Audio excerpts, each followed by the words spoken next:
반갑습니다.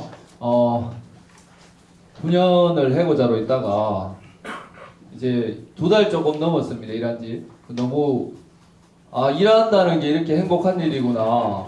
출근하는 게 즐겁고 하여튼 그렇습니다. 이 예전에 한 번도 이런 걸 경험하지 못했는데 너무 오랫동안 해고자로 있다가 일을 하니까 너무 좋은 시간을 매일매일 보내고 있는데 정치 캠프 한다고 해서 또 토론자로 나와야 되는데 정치도 없는 사람한테 왜 자꾸 토론자로 부르냐고 이렇게 했는데 하여튼 백종승 동지의 그 질긴 그래서 이제 뭐 수락은 해놓고 한참 또 정신없이 신나게 일하고 있는데 토론문 달라 이렇게 얘기를 해서 이게 웬 날벼락이냐 이래서 후회를 했습니다. 다음부터는 조금 더 신중하게 결정을 해야 될 것 같아요. 네. 그래서 그냥 느껴지는 그대로 제가 뭐 감안하셔서 제가 느낀 것들을 조금 작성을 해봤고 승리하고 나서 일본에 갔는데 일본 동지들 한 분이 나이 많으신 한 분이 한국 투쟁을 잘 아시는 분이 제게 차동지는 사회주의를 향한 전진의 회원이냐 이렇게 묻더라고요. 그래서 이 무슨 의도로 물을까 이렇게 좀 생각을 했어요. 어떻게 이렇게 연결을 하지 외국에서 이렇게 생각했는데 그래서 전진의 한동지한테 이게 무슨 의도일까 물었는데 한동지는 차동지 뭐 투쟁도 승리하고 투사는 당연히 훌륭한 사회주의를 향한 전진 회원이라고 생각하지 않겠냐 일본 동지들도 그렇게 말씀을 하셨어요. 그래서 저는 일본 동지한테 저 회원 아닙니다 이렇게 이야기를 했던 기억이 있습니다. 하여튼 어쨌든 굉장히 동지들과 밀접한 관계를 하고 있는 것 같아요. 회원은 아니지만 회원 같은 남들이 회원이라고 하는 이런 관계입니다. 정치도 굉장히 이미 뭐 제목에 진보 정치 몰락이라고 규정되어 있고 정치인 정말 욕 나오고 지금 뭐 정치만 욕 나오는 게 아니라 투쟁도 여기 나오는 상황이죠. 그래서 노동운동도 그렇고 정치운동도 그렇고 그냥 토론문에 시발 이렇게 적어놓으면 끝날 것 같은데 그게 다예요. 네? 진짜 답답한 상황 이럴 수 있나 라는 생각을 합니다. 투쟁 현장에서 이제 노동 현장에서 정치 세력화란 말이 사라졌습니다. 아시죠? 이런 말들을 잘 안 합니다. 정치 세력화란 얘기가 거의 사라졌다고 보고 그 다음에 투쟁 현장에 지난 시간 동안 근 10년 동안 진보 정치가 얼마나 투쟁 현장에 함께 했나 돌아봐야 될 것 같습니다. 47페이지 보면 지난주에 제가 텔레그램 보면서 사진을 2장을 갖다 놓았습니다. 민주노총의 중앙에 이제 민주당의 의원들 그 다음에 우리 구미의 옵티칼에 더불어민주당의 의원이 이렇게 왔어요. 그래서 예전과 달리 지금은 이제 중앙도 그렇고 현장도 그렇고 굉장히 자연스러워진 거죠. 이게 뭐 민주당은 무조건 거부해야 된다 이런 차원이 아니라 예전하고 지금 훨씬 더 달라져 있는 분위기예요. 마치 우리가 이제 예전에 정의당과 함께 하는 게 뭐 아무렇지 않은 것처럼 우리 자연스럽게 동지들과 함께 하듯이가 지금 되고 있다. 그 텔레그램 보면서 이제 이렇게 되고 있구나 이런 생각을 했습니다. 하고 오늘 이 자리에 함께 한 그 동지인데요. 아사히 안진석 동지가 있는데 노동조합을 처음으로 했습니다. 이 동지한테 지난 9년 우리 투쟁하면서 동지에게 진보 정치가 뭔지 어떻게 느꼈습니까? 라고 물었어요. 물으니까 그 대답을 이렇게 했습니다. 진보 정치는 노동자들의 목소리를 다 담지 못한다. 우리를 배척하지 않을 뿐이지 우리를 돌아보는 정당은 아닌 것 같다.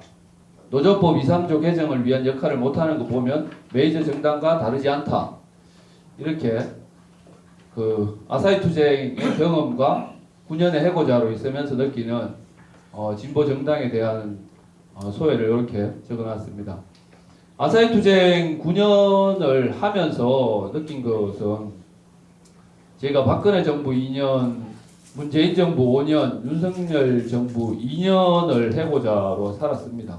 근데 왜 9년을 싸워야 했는가를 보면 저는 지나고 나서 이제 그 당시에 일들이 더 명확해지더라고요. 지나고 나서. 그때는 몰랐는데 결국은 한국 사회의 시스템의 문제인 것 같아요.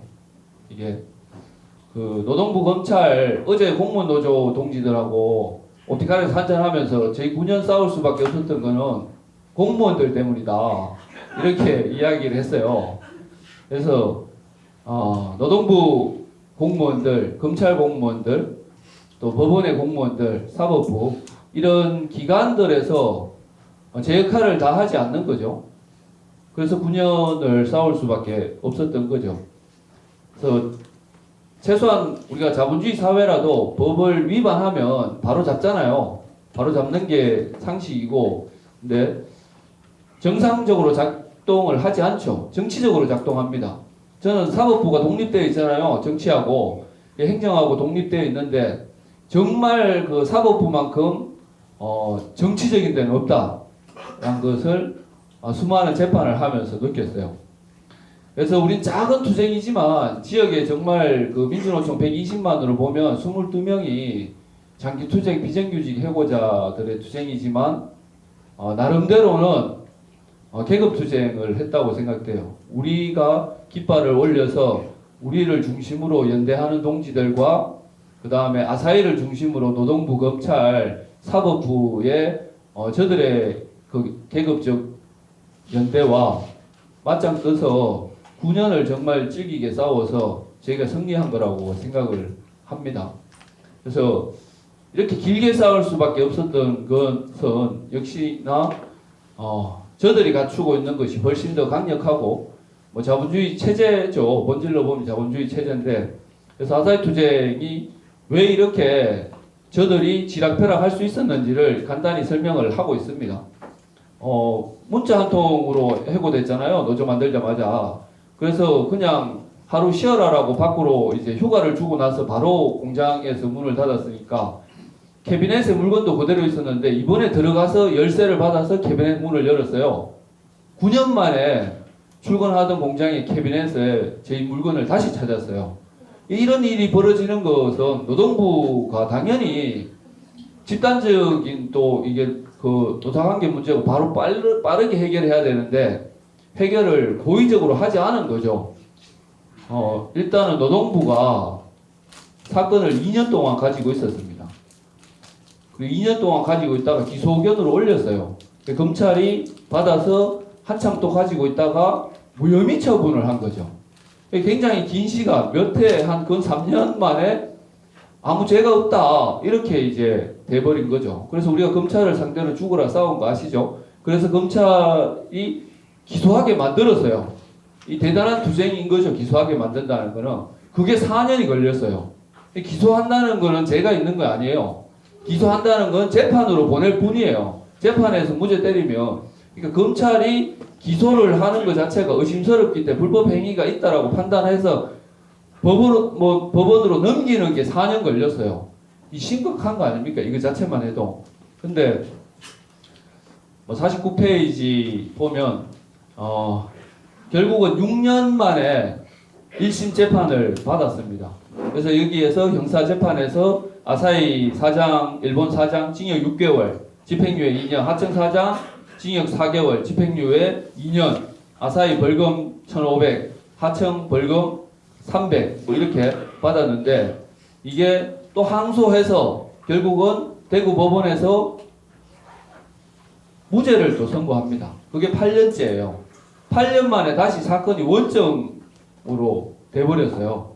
결국 또 대법원에 가서 만 9년이 넘어서야 결국 나온 게 저희의 손을 들어줬습니다. 이건 검찰이 사법부가 중간중간 마음대로 할 수 있는 것을 그대로 다 보여준 거죠.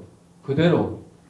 사건을 언제든지 마음대로 뒤집을 수 있고, 검찰 얘기하려면 사실은 뭐 한두 시간 정도 얘기를 해야 됩니다. 검찰 얘기는 너무 많은 것을 경험을 해서 검찰의 칼이 왜 무서운지, 검찰이 사람을 어떻게 죽일 수 있는지를 불기소의 방향을 잡아놓고 수사를 하는 거와 기소의 방향을 잡아놓고 수사를 하는 건 하늘과 땅 차이거든요. 저희 두 가지를 다 경험해 본 거죠.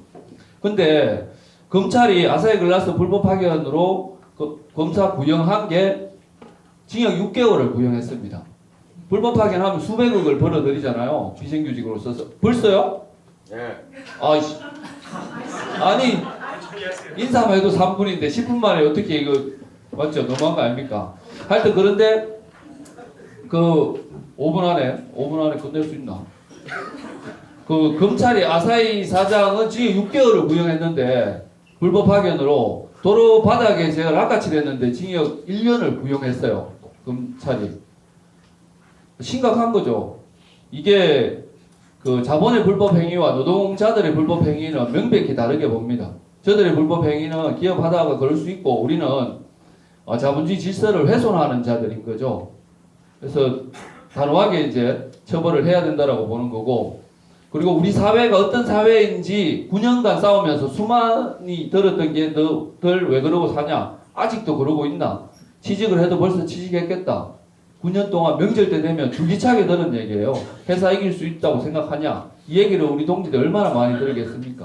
이게 현재 우리 사회고, 지난 4월 총선을 통해서 우리 운동이 또 얼마나 엉망인지 이미 다 증명해 보였습니다. 이 지경까지 오게 된 이유가 뭘까? 노동자 투쟁이 힘을 잃었기 때문에 저는 훨씬 더 그렇다고 생각합니다. 노동자 투쟁이 지금은 뭐 민주노총이 사실은 이제 존재감이 전혀 없죠. 민주노총이 존재감이 없고 하나의 투쟁도 우리가 함께 싸워서 이기지 못하는 상황까지 와버렸어요. 어떤 투쟁이든 어떤 산별의 투쟁이든 그만큼 엉망이 돼버렸는데, 진보 정치의 몰락은 이미 증명되었다고 생각합니다. 그리고 진보 정치가 도대체 뭐냐, 정치 세력화가 뭐냐, 이건 전 지금도 여전히 국회 진출을 얼마나 많이 하는 거냐, 이걸로 지금 다 인식하고 있는 거 아닌가 생각합니다. 그래서 몰락한 이유는 자본주의를 갈아엎을 생각도 없었고 자신감도 없는 게 우리가 경험한 진보 정치라고 생각합니다. 그리고 노동자 계급의 투쟁을 이게 얼마나 의미 있는 건지, 이게 우리 사회를 얼마나 바꾸는지, 저는 진보 정당, 진보 정치 하는 사람들이 계급 투쟁에 대해서, 노동자 계급에 대해서 전혀 신뢰하지 않는다고 생각합니다. 그리고 진보 정치가 노동자 계급을 중심으로 구축하려고 세워내려고 하는 걸 보질 못했습니다. 그런 것이 결국은 진보 정치가 몰락한 원인이라고 생각이 되고, 그럼 뭘 해야 되냐, 진보 정치가. 천천히 얘기해야 되는데 시간이 없으니까 막 빨리 얘기해야 되잖아요. 이게 사회주의를 향한 전진에 할 말이 많은데, 그럼 뭘 해야 되냐. 뭐라도 말을 해야 되잖아요. 불렀으니까 하고 싶은 말을 굉장히 유연하게 써놨습니다. 일단은 뭐 몇 가지는 좀 생략하더라도, 저는 전진이, 일본에서도 뭐 사회주의를 향한 전진이자 묻는데, 정말 그러면 그 이름답게 하고 있냐? 전 그렇지 못하다고 생각합니다. 더 과감하게, 더 유연하게 전략적으로 전진해야 가능성이 있습니다. 안 그러면 전 어렵다. 전진의 선전물은 정말 적재적소에 나와야 되고, 전진에서 선전물 쓰면 민주노총에 우리 중앙에 있는 사람 다 불편해해야 되고, 현장의 동지들이 맞다, 이래야 된다라는 게 전 되어야 된다고 생각합니다. 더 날카로워야 되고, 그리고 실제로 이제 특히나 가장 효과적인 곳이 우리가 투쟁하는 현장이잖아요. 투쟁하는 현장의 동지들이 가서 함께 싸우면서 정치적으로 어떻게 해야 된다, 이 투쟁 어떻게 해야 된다 부분에 있어서는 전 투쟁하는 노동자들의 심장을 울릴 수 있어야 된다고 생각을 합니다. 전 20대 때 그 동지들 만났을 때 저한테 그렇게 준 것 같아요. 그래서 제가 비정규직 운동으로 온 거죠. 강진관 동지나 뭐 여러 동지들이 제 20대 때, 그때 잘 몰라서 그랬는지 몰라도 제가 그랬던 것 같습니다.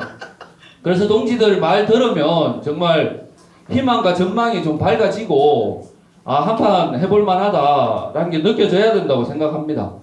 근데 이제 사회주의를 향한 전진은 굉장히 훌륭한 개변의 인자들은 많은데, 저는 이게 전진으로 정치 조직으로 집단화되어서 이 정치 조직이 굉장히 그런 힘을 발휘하고 있지는 못하다고 생각이 좀 됩니다. 그래서 과감하게 깃발을 좀 더 높이 들어 올렸으면 좋겠습니다.